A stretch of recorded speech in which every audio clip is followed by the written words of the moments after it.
how much money do you need to really get started in investing in real estate?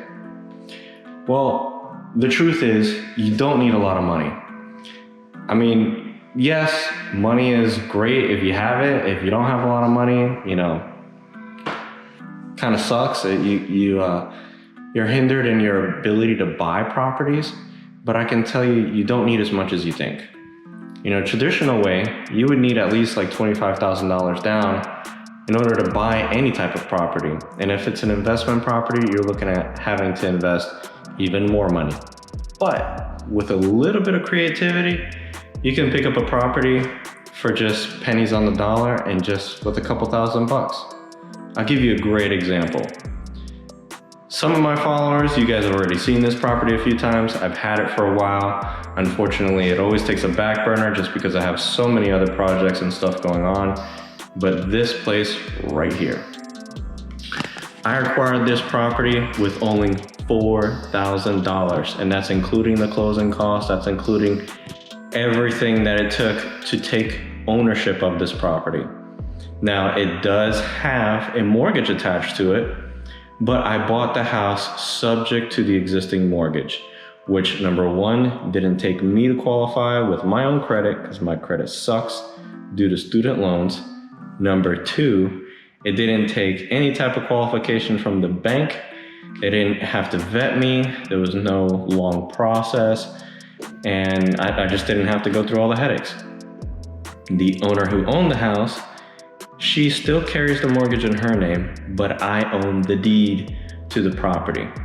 It took me $4,000, and the only reason why it took me that much is because I gave her $2,000 to move as a courtesy to be nice for her because I didn't want to leave her out on the street, and $2,000 in closing costs.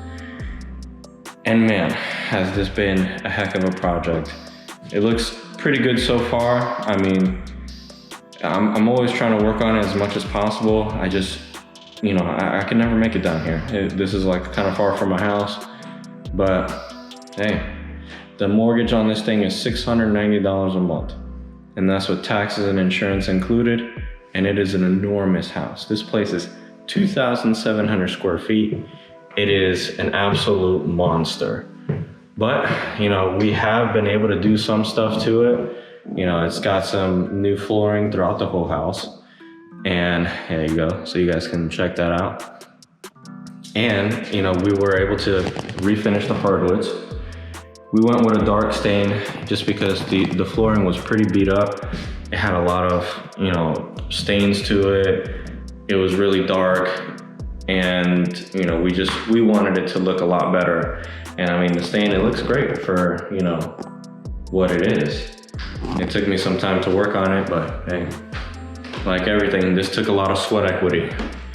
I did have family members that helped me out with this place. I've been, as of this week, I own this property for a year now, and it is my property. Nobody can claim ownership to this property except me. Even the previous owner, even though she owns the mortgage, she has no ownership rights to this property. I control it. And like I said, $4,000 is what it took. Now, I wouldn't advise anybody to just jump in and, take control of a property without fully understanding, there's a lot of responsibility involved. If I don't pay this mortgage, it's not like a traditional, foreclosure, like the bank just comes and takes it. I could actually be sued or end up in prison for not paying this mortgage. So that is definitely something that you want to consider when taking a property subject to the existing mortgage, because you do run the risk of, if you don't pay for the mortgage, you can get in a lot of trouble. Now, if I can't pay the mortgage, what I can do is I can make sure that the mortgage stays paid and up to date and give it back to the original owner. Now, of course, I'm not gonna do that, but I'm gonna sell this property one way or another, and I'm gonna make sure that, the mortgage gets paid off for her and everything is, works out good. But yeah, so a lot of people have said you can't just get a loan from a bank to buy a house. You You can't just buy real estate so easily, but that misconception is false. You can buy a house with a million different ways. I mean, you can do subject tos, you can do, owner financing, you can do so many other different creative methods of purchasing a house that you don't really need a bank. You don't need the traditional loans or anything like that. So this was just basically a short video telling you guys that you don't need a lot of money to get started.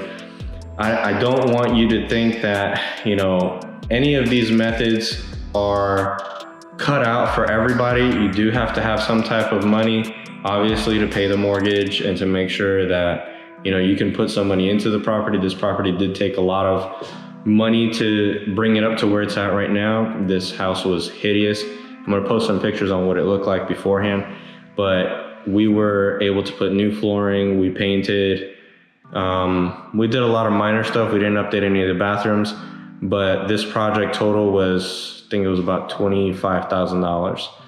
So if we would have just taken it the way it was and maybe re-rented it out, we probably could have got like $900, but it was pretty ugly and whoever was gonna rent it out was not gonna be a good tenant.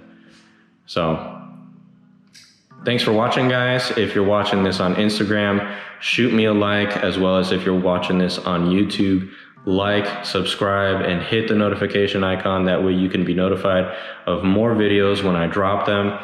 This was a great sneak peek of what there is to come. This is one of the first subject to deals that I've ever done, and I have more deals to come that we are going to be buying and closing on instead of just wholesaling.